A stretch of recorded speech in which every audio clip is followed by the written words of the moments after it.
שלום, אני רוני ארז, מנכ"ל ברנדספה. את שיטת ברנדספה פיתחנו כדי לתת מענה יעיל להתמודדות של אנשים במחצית השנייה של החיים עם הסכנה של נסיגה קוגניטיבית, נסיגה ביכולות השכליות בכלל והזיכרון בפרט.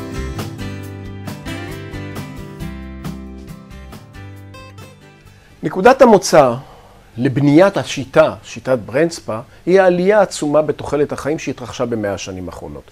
תוחלת החיים עלתה בעולם המערבי ב30 שנה, זה המון.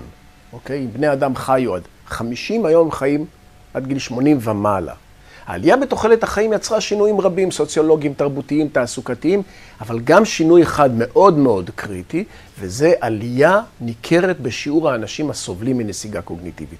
מנסיגה קוגניטיבית קלה, שינויים קוגניטיביים קלים, MCI, שזה ירידה קוגניטיבית קלה, דרך סוגים שונים של דימנציות ועד לאלצהיימר. העלייה הגדולה הזאת מעוררת אצל אנשים שני דברים. מצד אחד מודעות, וזה חיובי, מצד שני חרדה.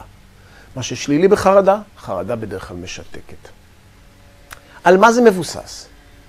החשש הזה, מתחושה של בני אדם שיש להם איזושהי ירידה ביכולות. איזה יכולות? יכולת העסקה מתמטית? לא. זיכרון, יכולות הרבה יותר טריוויאליות, יכולות של זיכרון. אנשים חשים שהזיכרון שלהם מתחיל לבגוד בהם. אנשים חשים את זה בגיל 45, בגיל 50.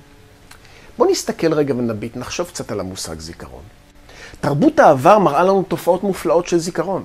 ניקח לדוגמה את התורה שבעל פה. מה זה התורה שבעל פה? כל התורה, למעט 10 הדיברות שחצובות בסלע, שמשה קיבל בסיני, מסרה ליהושע, יהושע מסר לזקנים, זקנים לנביאים, נביאים לאנשי כנסת גדולה.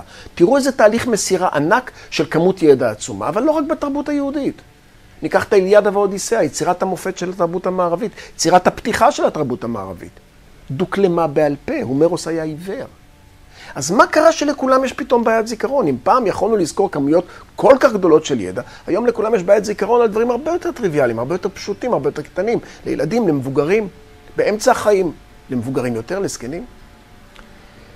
לתפיסתנו, הזיכרון נפגע ראשית מתוך שינוי יחס תרבותי שהחל בראשית המאה ה-20. התחלנו להתייחס לזיכרון כלא חשוב. זה התחיל במערכת החינוך. הרבה יותר חשוב הביטוי העצמי, הביטוי האישי. זיכרון, יש לנו מאגרי מידע. אפשר להחזיק היום כמויות עצומות של ידע באמצעות הטכנולוגיה המודרנית על גבי ממצאי זיכרון מאוד זמינים, פשוטים וזולים. אבל האם זה פותר אותי מלזכור? נכון, אני יכול להחזיק על דיסק און-קי קטן כמות זיכרון הרבה יותר גדולה משאיזשהו מוח אנושי יכול להחזיק. אבל האם זה פותר אותי מלזכור? האם אני אזכור באיזה ספרייה שמתי את החומר? הרבה אנשים, במקום להשתמש בטכנולוגיה, במחשבים, כאמצעי להרחבת התודעה שלהם, משתמשים בהם כתחליף לתודעה שלהם, ושם מתחילה בעיה. הזיכרון מבוסס על 3 שלבים. שלב ראשון, תפיסה. בלי תפיסה, אין מה לזכור. תפיסה מבוססת על קשב וריכוז. אנחנו יודעים שבעיות קשב וריכוז הן מאוד מאוד נפוצות. שלב שני, אחסון, קידוד. לתפוס את פריט הזיכרון הזה ולשים אותו במדף המתאים, כדי שאני גם אזכור איך לשלוף אותו משם כשאני אצטרך. והשלב השלישי הוא השליפה. אם אנחנו משפרים, ובאמצעות העבודה שלנו אנחנו משפרים את הקשב והריכוז, שיפרנו את התפיסה. אנחנו לומדים באמצעות טכניקות זיכרון, אנחנו לומדים טכניקות לקידוד יעיל. ברגע שהתפיסה טובה והקידוד טוב, השליפה כבר תבוא מאליה. מה גורם לנו לחשוב שעם הגיל אמור לרדת לנו הזיכרון? המוח אכן מזדקן. אנחנו לא עוסקים באנטי-אייג'ינג, אנחנו לא מתמודדים עם ההזדקנות של המוח, אנחנו מתמודדים עם ההשתמעויות של ההזדקנות הזאת. המוח מזדקן ובמה הדברים אמורים? ראשית, החל מסוף שנות ה-20 לחיינו, אנו מאבדים תאי מוח בקצב לא מבוטל. מאבדים נוירונים, פשוט מתים, וחדשים לא נולדים. שנית, היות והפעילות במוח היא פעילות אלקטרוכימית, כלומר בתוך התא זה פעילות חשמלית, הפולס חשמלי שעובר בתוך התא, ובין תא לתא המעבר של הסינפסה הוא מעבר של חומר כימי.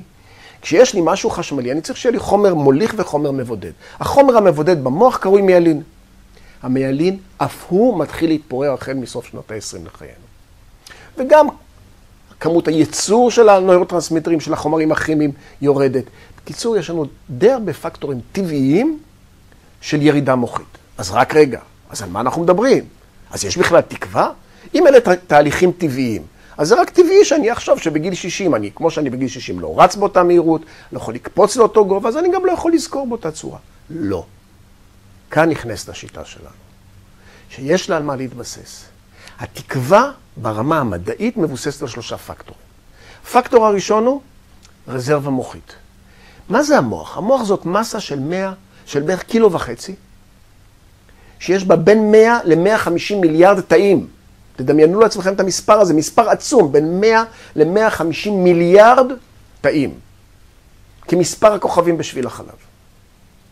רק בקורטקס, שזה קליפת המוח, אותה קליפה מדהימה, מלאת קיפולים, שבה מתרחש, שהיא מחזיקה את הקוגניציה, את התפיסה, את הדמיון ואת הזיכרון, רק שם 35 מיליארד תאים. אנחנו לא משתמשים בכל. זאת התחלת הרזרבה, רזרבה מוחית.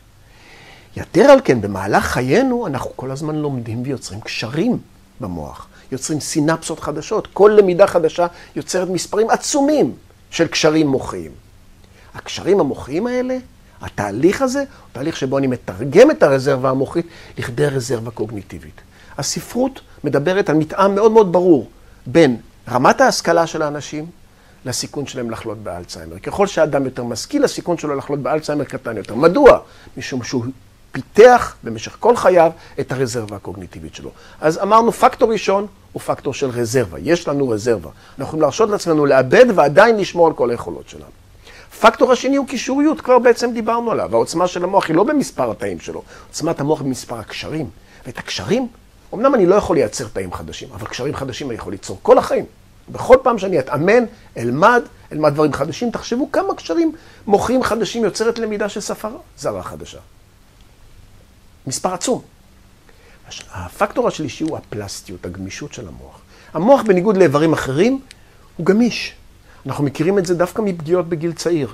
כאשר יש פגיעה, יש טראומה שמוחקת מיליוני תאים באזור מסוים. תוצאה מתאונת דרכים, תוצאה מפגיעה בצבא. התאים האלה לא חוזרים לחיים. אבל האדם, שהאזור מסוים נפגע אצלו, וכתוצאה מזה פונקציה, פעילות מסוימת נפגעה, עם הזמן משחזר את הפעילות. איך זה קורה? הרי התאים לא חוזרים לחיים. תאים אחרים לוקחים את התפקיד של התאים הפגועים. המוח יש בו יכולת של רה-ארגון. כשלוקחים את 3 הפקטורים האלה, אני חוזר עליהם, רזרבה, מוחית ורזרבה קוגניטיבית, קישוריות ופלסטיות, אנו יכולים, גם בגיל המבוגר, לא רק לשמר את היכולות המוחיות, את היכולות השכליות שלנו, אלא אפילו לפתח אותם.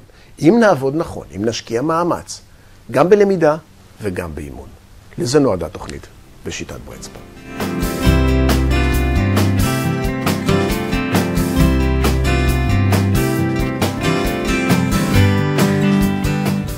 אני רואה התקדמות עצומה, והשיטה מאפשרת ללמוד ולהפנים כלים מיידים. כל פעם, אחרי כל מפגש, אני יוצא החוצה ואני מיישם למעשה את מה שלמדתי. התוכנית בנויה על 2 מסדים, אימון ולמידה. אימון, המשמעות שלו, פיתוח או שיפור של יכולות קיימות, קשב, ריכוז וזיכרון. זה נעשה בעיקר מול מחשב. למידה, המשמעות היא פיתוח של יכולות חדשות, או שחזור של יכולות שבהן לא השתמשנו מאז גיל הנעורים שלנו. זה נעשה בעיקר בסדנה אינטראקטיבית, תוססת, דינמית. האנשים נהנים מההפריה ההדדית בין כל משתתפי הסדנה, עוסקים בה בסיעור מוחות, בדמיון, ביצירתיות, ובכך מחדדים את הכלים הקוגניטיביים ומגדילים את הזמינות של הרזרבה המוחית. הגעתי לבריינספא מתוך חרדות שהיו לי בגלל ירידה בזיכרון. בריינספא נתן לי כלים להתמודד עם זכירת דברים בחיי היום-יום שלי, וזה נעשה דרך תוכנות מעניינות ומאתגרות במחשב, דמיון מודרך, ניתוח של טקסטים ספרותיים, פילוסופיים, שירתיים, שמאוד תורמים לתרבות. ישיבה עם אנשים פשוט מקסימים. האנשים שמגיעים לכאן הם אנשים נהדרים, יצרנו מין דינמיקה חברתית יפה. אנחנו מקבלים גם משימות הביתה שאנחנו צריכים להתמודד איתם. האווירה נהדרת וגם התרומה נהדרת. אני מאוד מרוצה שהגעתי לפה, אני נהנית מכאן, אני נהנית מהמקום הזה. אחרי שעשיתי את האבחון, החלטתי שאני רוצה להמשיך בקורס פה, והקורס ממש ממש מעניין ביותר, מרתק, ואני נהנית מכל יום רביעי שאני באה. עד כדי כך שהייתי צריכה לנסוע בענייני עבודה לבודפסט, נסעתי ביום ראשון, חזרתי ביום שלישי, בכדי שביום רביעי אוכל להיות פה. בסין, המרפא הסיני היה עובר מכפר לכפר ומדקר את האנשים. קופנטורה בלשוננו האחרת. האנשים היו משלמים לו באופן קבוע פר טיפול. כשאדם היה חולה, מרגיש לו טוב, הוא היה פטור מהתשלום. הקונספציה הייתה רפואה מונעת. כשאני מצליח למנוע את המחלה, אתה משלם לי, כשאני לא מצליח, אני פותר אותך מתשלום. למדתי עם השנים, דווקא כיוון שעסקתי בפיתוח הביטוחים הסיעודיים הגדולים בשוק, שהאתגר האמיתי הוא רפואה מונעת. כל השקעה ברפואה מונעת מחזירה את עצמה בריבית דריבית בהמשך. יש בה תקווה, ולכן ברנספה עונה דווקא לצורך הזה. שיטת ברנספה נועדה לסייע בידי בני אדם להתמודד באופן יעיל עם העלייה בגיל, תוך כדי שימור מרב היכולות שלהם.